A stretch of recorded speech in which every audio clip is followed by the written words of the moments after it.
So Troian, you are an actress. Yes. You are a director.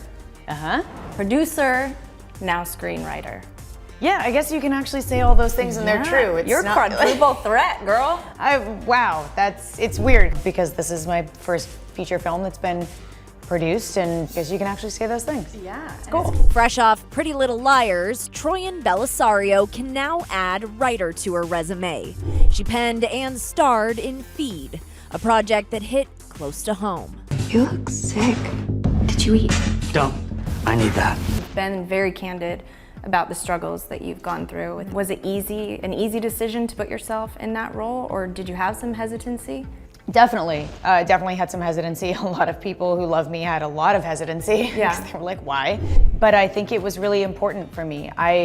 Particularly in writing it, I felt a cathartic experience because as I progressed further and further in my recovery, I got to examine the illness, from a greater perspective. Yeah. Now, jumping into the role and enacting it, I think I had a lot of naivete about just being like, yeah, I got this, fine, that was like years ago. Yeah. And then all of a sudden I was like, oh, wow, this has just been living under the surface. And it was really important to, I think, re-engage in those conversations and to be open and to be vulnerable and to continue to talk to my therapist and my family and say, wow, I'm really struggling with doing this and even struggling with putting this story out there, and my mom was really wonderful and she spoke to me about it and she said, I love you and I loved you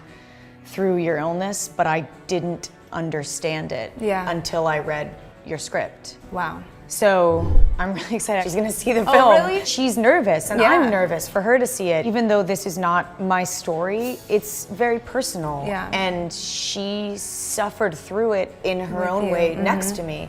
But for her to say to me, I understood it for the first time after reading your script, that to me was what made it worth everything.